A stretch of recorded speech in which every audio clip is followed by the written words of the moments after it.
Before Rome, before Greece, before the first bricks of Babylon were laid, a great civilization was already rising from the banks of a river in the desert.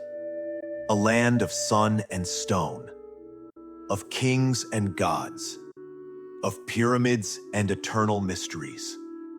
For over 3,000 years, longer than any other civilization in human history, ancient Egypt stood as a beacon of power, knowledge, and wonder. But how did it begin? Why did it last so long? And what did it leave behind? Egypt is often called the gift of the Nile, a phrase made famous by the Greek historian Herodotus. And he was right. Surrounded on all sides by harsh desert, Egypt should have been a place of struggle and survival. But once a year, everything changed. The Nile River, the longest river in the world, would flood. Not violently, but with quiet regularity. The floodwaters spilled over the riverbanks, soaking the dry earth and leaving behind rich, dark silt. This natural fertilizer turned Egypt's valleys into a green, fertile ribbon cutting through the desert. To the east and west stretched endless sand, the Sahara. To the north, the Mediterranean Sea. To the south, mountains and cataracts that kept invaders at bay. Egypt was protected, isolated, and self-sustaining. It was the perfect cradle for a civilization. Out of this unique land, something remarkable emerged. Before most of the world even had writing, Egypt had architects building colossal pyramids, scribes recording events in hieroglyphs, and priests studying the stars. The Egyptians created one of the world's first organized governments, one of the first standing armies, and one of the first systems of written law. They tracked the calendar by the stars and created a solar year that's only slightly different from the one we use today. They developed sophisticated medicine, irrigation, and engineering. Their temples and tombs, carved in stone, have survived for thousands of years. Egypt didn't just appear and vanish like so many other ancient cultures. It endured. Pharaohs rose and fell. Foreigners came and went. But the spirit of Egypt remained. When you think of ancient Egypt, certain images come to mind instantly. The towering pyramids of Giza, the golden mask of Tutankhamun, mummified pharaohs lying in secret tombs, hieroglyphs whispering messages from the past. Why do these things still captivate us? Maybe it's the mystery, the unanswered questions.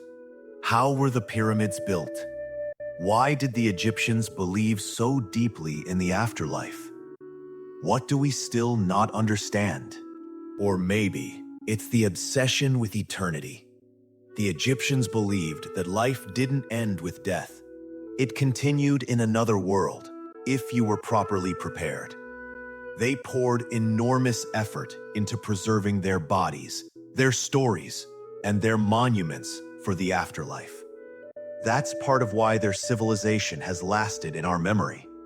Egypt wasn't just built to exist. It was built to endure. This documentary is a journey through time, across more than 5,000 years of history.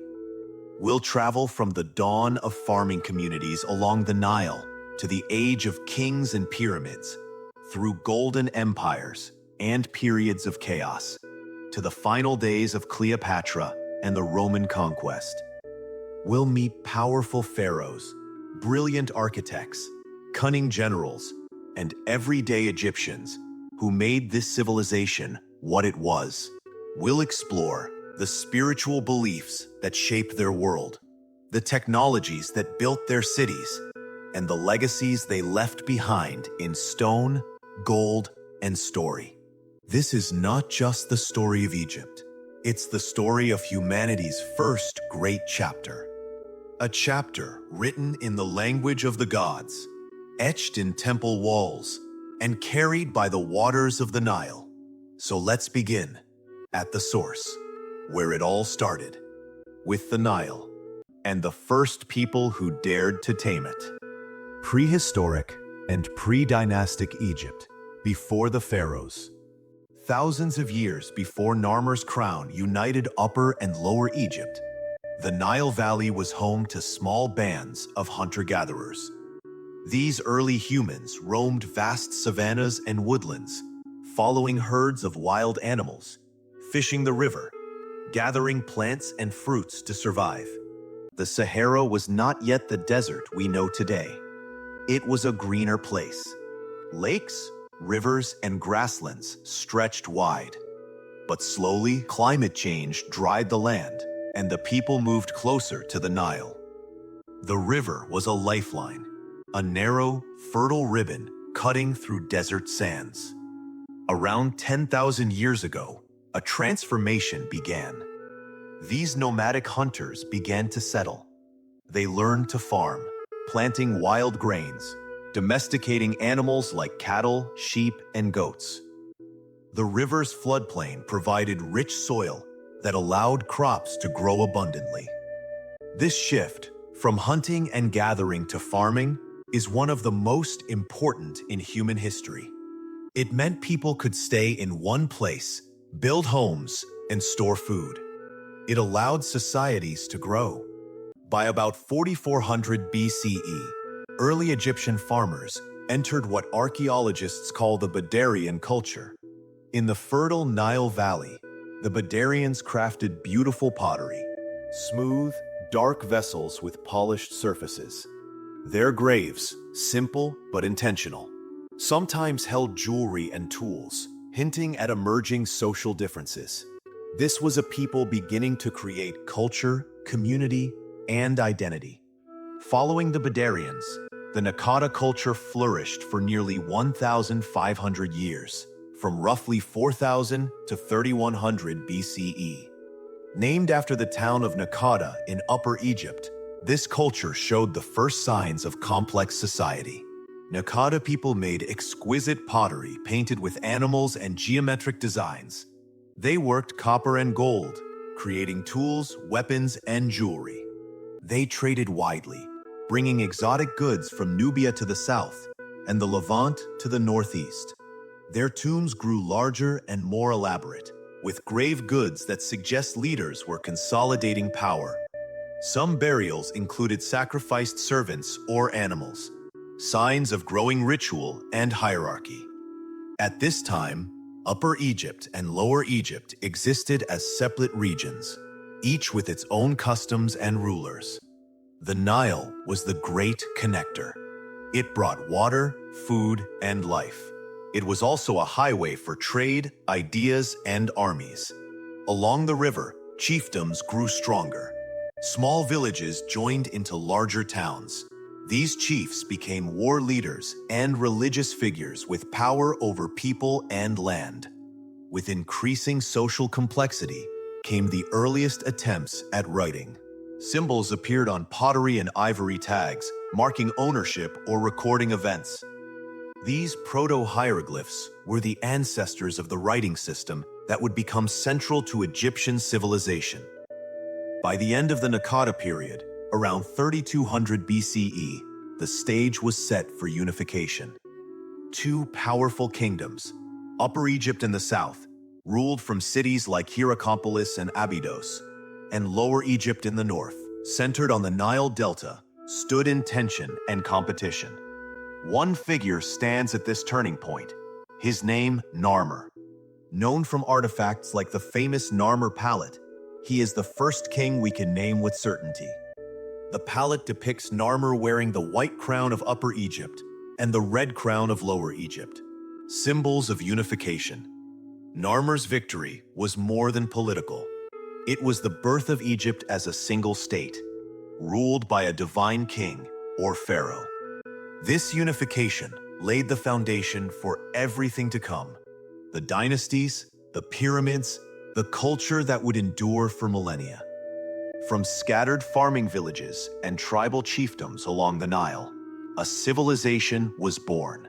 And this is where our story truly begins. Early Dynastic Period, the birth of a kingdom. With the unification of Upper and Lower Egypt, a new era dawned, the Early Dynastic Period, spanning roughly from 3100 to 2686 BCE. This was a time when Egypt transformed from a collection of chiefdoms into a centralized kingdom under powerful rulers, the first pharaohs. At the center of this transformation stood kings like Narmer, also known as Menes in later traditions. He is credited with founding the first dynasty and the capital at Memphis, near the Nile's apex. Narmer's victory united two lands that had long been distinct, bringing order to chaos. Following Narmer, rulers such as Aha and Djoser expanded the reach of the kingdom. They established control over the Nile Valley, creating administrative centers, organizing irrigation, and developing systems of taxation and labor. This was the beginning of a centralized state, a kingdom where power radiated from the pharaoh, who ruled not only as a political leader, but as a god on earth. The city of Abydos became a religious and royal center. Here, the earliest temples were built, simple structures at first, made of mud brick and wood. These temples honored the gods and the kings, laying the groundwork for the complex religious architecture Egypt would later become famous for. Nearby, grand tombs were constructed for the early pharaohs. Unlike the massive pyramids that would come later, these early royal tombs were large underground chambers surrounded by cemeteries of retainers and servants. The tomb of Pharaoh Djoser, for example, contained hundreds of subsidiary graves, people buried alongside the king, possibly servants sacrificed to serve him in the afterlife. This reflects the early belief in the divine nature of kingship and the importance during this period. The first hieroglyphic writing appeared. These early inscriptions recorded royal names, offerings, and important events. Hieroglyphs were not just writing. They were sacred symbols, thought to carry magical power. They linked the living and the dead, the earthly and the divine. Pharaohs were not simply rulers, they were gods incarnate. Their symbols of power were everywhere. The Serik, a rectangular frame representing the king's palace, held the royal name and was guarded by the falcon god Horus, the sky deity who protected Egypt's ruler. The white crown symbolized Upper Egypt, the red crown, Lower Egypt. When worn together, they represented the unity of the two lands. The king was the bridge between gods and people. His role was to maintain Ma'at, the cosmic order of truth, balance, and justice, through rituals, offerings, and warfare. The pharaoh upheld Ma'at, ensuring the Nile flooded, crops grew, and the land prospered. Beyond religious and military power, the pharaoh also controlled administration. Officials recorded tax payments, supervised labor for building projects, and managed trade. This growing bureaucracy allowed Egypt to mobilize vast resources, laying the foundation for the monumental constructions of later periods. Everyday life improved under this new order. Artisans crafted fine pottery, copper tools, and jewelry. Trade expanded beyond Egypt's borders, bringing luxury goods like cedarwood and lapis lazuli. The early dynastic period was a time of beginnings. Kings forged a nation from divided lands. Writing took shape as a sacred art. Religion and politics fused into divine kingship. And the foundations of ancient Egypt's greatness, its culture, faith, and power, were laid. This was the dawn of a civilization that would shape the ancient world for millennia to come. Old Kingdom, the Age of the Pyramids. The Old Kingdom, often called Egypt's Age of the Pyramids, began around 2686 BCE, marking a golden era of unprecedented political stability, artistic innovation, and monumental architecture. It was during these centuries that ancient Egypt reached a level of power and cultural achievement unmatched in the ancient world. At the dawn of this era, a remarkable man named Imhotep rose to prominence. He was not just an architect, but a priest, physician, and advisor to Pharaoh Djoser, the second king of the Third Dynasty. Djoser wanted to create a tomb that would express his divine kingship like never before, an eternal monument that would proclaim his power and ensure his passage to the afterlife. Imhotep's answer was revolutionary. Instead of a simple flat-roofed mastaba tomb, he designed a structure that rose in 6 distinct levels, one on top of the other, what we now call the Step Pyramid, located at Saqqara. This pyramid was the first major stone building in history, constructed from millions of carefully shaped limestone blocks. Its shape is thought to symbolize the stairway to the heavens, a bridge between earth and the divine. By building upward, Djoser's tomb reflected the idea of rebirth, the pharaoh's soul rising to join the gods. Imhotep's innovation set the tone for the rest of the Old Kingdom. Kings after Djoser sought to build even grander tombs, each pushing the limits of architecture and engineering. Pharaoh Sneferu, founder of the Fourth Dynasty, is often called the father of pyramid construction.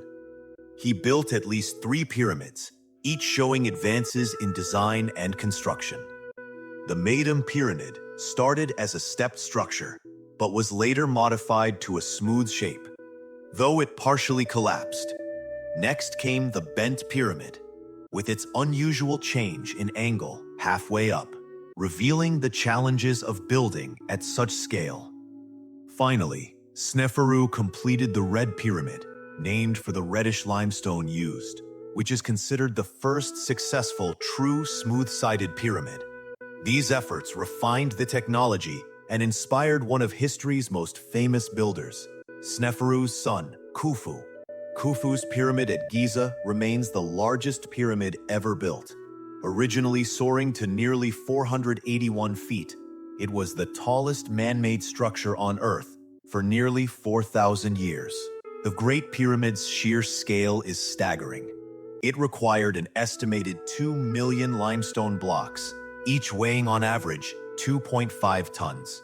Workers quarried the stone, transported it hundreds of miles, and positioned each block with precision so great that the base is level to within mere centimeters. How they achieved this remains a subject of debate and awe. Some theories propose ramps, others suggest complex pulley systems or internal spiral ramps. What is certain is that the project mobilized tens of thousands of laborers, craftsmen, and administrators.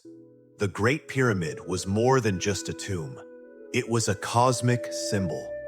It was built to align perfectly with the cardinal points and with certain stars, linking the pharaoh to the eternal heavens.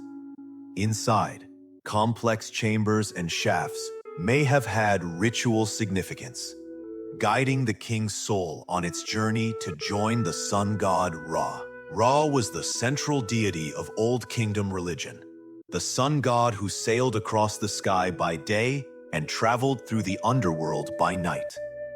Pharaohs were believed to be Ra's earthly sons, divine rulers whose primary job was to uphold Ma'at, the principle of truth, balance, and cosmic order. Maintaining Ma'at was essential. If the king failed, chaos and disorder, known as Isfet, would return to the world. The pharaoh's rituals, military campaigns, and governance all served to keep the natural and spiritual world in balance. This worldview shaped every aspect of Egyptian life. It justified the king's absolute power and the society built around him. The state was tightly organized, with a sophisticated bureaucracy to manage Egypt's vast resources. Officials, scribes, and priests collected taxes, often paid in grain, administered justice, and coordinated massive projects like pyramid building and temple construction. Hieroglyphic writing flourished as the language of administration and religion. Everyday Egyptians, farmers, artisans, traders, played their part in this great civilization. Farmers worked the fertile lands nourished by the Nile's annual flood, which was seen as a divine blessing. Artisans created jewelry, pottery, statues, and intricate burial goods to honor both the living and the dead. However, beneath the surface of royal glory, tensions were emerging. Egypt was divided into provinces called nomes, each ruled by a governor known as a nomarch. Initially, nomarchs were loyal servants of the pharaoh, but over time, many began to consolidate power locally. They built their own fortified residences, controlled local armies, and passed authority to their heirs, creating powerful regional dynasties. This decentralization weakened the central government's control and contributed to the slow decline of the Old Kingdom. By the end of the 6th dynasty, around 2181 BCE, Egypt entered a period historians call the First Intermediate Period, a time of political fragmentation and upheaval. But despite this eventual decline, the Old Kingdom's achievements remain legendary. Its pyramids stand as silent testaments to the vision and power of the pharaohs. They continue to inspire wonder and mystery, reminders of a civilization that reached for the heavens and sought to bind eternity to the earth. The Old Kingdom was the moment when ancient Egypt truly blossomed into a world of gods and kings, monumental stone, and eternal order. It was the first great flowering of the civilization that would shape history for thousands of years to come. First Intermediate Period. Egypt in turmoil. The grandeur of the Old Kingdom had faded. Its monuments still pierced the desert sky, but the kingdom they once represented was unraveling.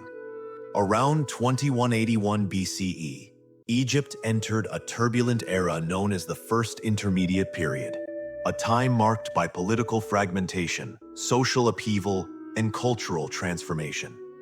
What caused this dramatic shift? The mighty centralized state, built on the power of the pharaoh, began to weaken. Several factors combined. Poor Nile floods led to famine and economic stress. The authority of the kings waned, and regional governors, the nomarchs, grew bolder. No longer content to be mere administrators, many nomarchs seized greater control over their territories.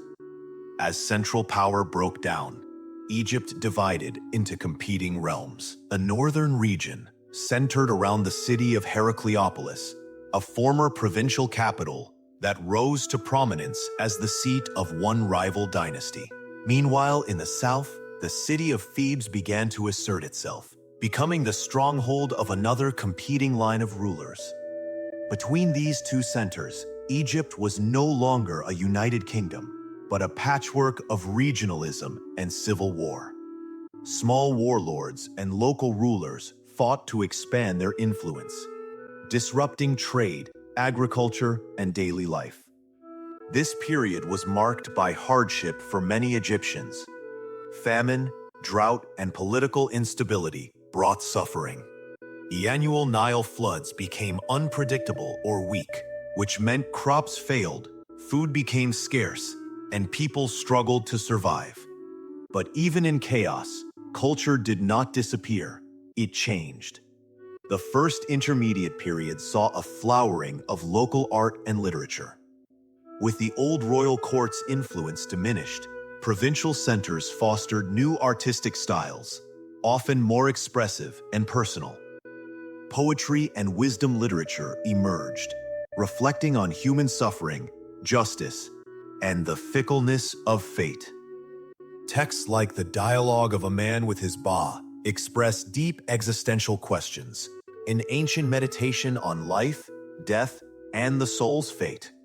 Politically, the breakdown of central authority allowed for new ideas and leadership to take shape. The rulers of Thebes, known as the 11th dynasty, gradually grew stronger. They capitalized on the weaknesses of Heracleopolis, slowly reclaiming territory and uniting southern Egypt. Eventually, Theban kings would reunify Egypt and bring an end to this era of division, ushering in the prosperous Middle Kingdom. Middle Kingdom, Egypt reborn, the age of renewal and expansion. After decades of fragmentation and civil war, Egypt stood on the brink of collapse. The great monuments of the Old Kingdom still loomed in the desert, but the power they once symbolized had crumbled. It was into this landscape of uncertainty that Mentuhotep II, a ruler from Thebes, determined to restore order and reunify the fractured land. Mentuhotep II's rise around 2055 BCE marked the end of the chaotic First Intermediate Period and the dawn of the Middle Kingdom. His military campaigns defeated the rival kings based at Heracleopolis, bringing Upper and Lower Egypt back under a single crown for the first time in over a century. But reunification was more than military victory. Mentuhotep II restored the authority of the pharaoh as the divine ruler responsible for maintaining Ma'at, the universal principle of order, justice, and harmony. He moved the political capital to Thebes, transforming it from a provincial city into Egypt's new royal seat. The king invested heavily in building projects, religious rituals, and central administration to strengthen his rule. Temples were repaired and expanded, including the mortuary temple at Deir el-Bahari, which would later inspire the grand designs of Hatshepsut. Mentuhotep II's reign re-established confidence in the monarchy and laid the foundations for a cultural and political revival that would last over 4 centuries. Mentuhotep's successors ushered in the 12th dynasty, widely considered the peak of the Middle Kingdom. One of the most influential kings was Amenemhat I, who founded a new capital at Ichtawai, likely near the modern site of Lisht. Amenemhat I reorganized the government, creating an efficient bureaucracy staffed by loyal officials and scribes. He also launched military campaigns to secure Egypt's borders, particularly in the south. Under Amenemhat and his son, Sesostris I, Egypt expanded its influence deep into Nubia, a region rich in gold mines and vital trade routes. The pharaohs viewed Nubia not only as a source of wealth, but as a buffer zone against potential enemies. To control this territory, a network of fortresses and military outposts was established along the Nile. These kings were also keen builders. Though they did not return to the colossal pyramids of the Old Kingdom, they constructed smaller, more refined pyramids at Lisht and other sites. These tombs were accompanied by elaborate mortuary temples, where rituals ensured the king's eternal life. The pyramid texts, spells, and prayers carved inside were further developed during this period to protect the deceased king in the afterlife. The Middle Kingdom was not just a time of political and military strength. It was a golden age of literature and art. Scribes crafted some of ancient Egypt's most enduring works. Wisdom literature, aimed at teaching ethics and proper behavior, became widely popular. These texts often took the form of dialogues or instructions from father to son. One famous example is the Instructions of Amenemope, a manual emphasizing humility, justice, and compassion. Poetry also blossomed, with hymns praising the gods and the beauty of nature. A significant cultural shift occurred as well. Unlike the Old Kingdom, where the pharaoh was seen as almost wholly divine and distant, Middle Kingdom literature often portrayed kings as wise shepherds responsible for their people's welfare. This more humanized image strengthened the bond between ruler and subjects. The pharaohs of the Middle Kingdom understood that maintaining security was key to stability and prosperity. They fortified Egypt's southern borders with Nubia and constructed garrisons to monitor trade and protect against desert nomads. The fortress of Semna, built under Sesostris III, stands as one of the most impressive examples. It guarded a crucial trade route and marked the limit of Egyptian control in Nubia. Military campaigns were often brutal but effective. Egyptian armies brought back captives, precious metals, and luxury goods, strengthening the kingdom's economy and prestige. Alongside military and architectural achievements, the Middle Kingdom kings invested in improving Egypt's infrastructure. They repaired and expanded irrigation canals to control the Nile's floods better and ensure consistent agricultural output. New mining expeditions were launched into the eastern desert and Sinai, extracting copper, gold, and precious stones. Administration became increasingly sophisticated. The royal court employed a vast bureaucracy, with officials responsible for tax collection, law enforcement, and resource management. Scribes were highly trained, mastering hieroglyphic and hieratic scripts to maintain detailed records. This centralized system helped maintain Egypt's prosperity and cultural cohesion. Among the great Middle Kingdom rulers, Sesostris III is often remembered as a warrior king and a reformer. His military campaigns secured Egypt's southern borders, but he also focused on internal governance. He is credited with curbing the power of local nomarchs, centralizing authority more tightly in the hands of the pharaoh. Sesostris III's reign marked the height of Middle Kingdom power, combining territorial expansion with administrative efficiency. His mortuary temple near Abydos reflects the transition toward more realistic, even somber royal art. Portraits that show the king's strength and burdens rather than idealized youth. Despite these achievements, cracks began to appear in the Middle Kingdom by the late 13th dynasty. The royal family faced succession struggles, and the bureaucracy grew increasingly corrupt. Officials sometimes abused their positions, exploiting the people and weakening royal authority. Economic difficulties worsened when Nile floods became less reliable, causing food shortages and social unrest. Political instability returned, paving the way for foreign invaders and the rise of new powers within Egypt. By around 1650 BCE, Egypt once again entered a period of fragmentation, the Second Intermediate Period, marked by the intrusion of the mysterious Hyksos from the northeast. Second Intermediate Period, the age of division and survival. With the decline of the Middle Kingdom, Egypt entered a time of uncertainty once again, a period known to historians as the Second Intermediate Period.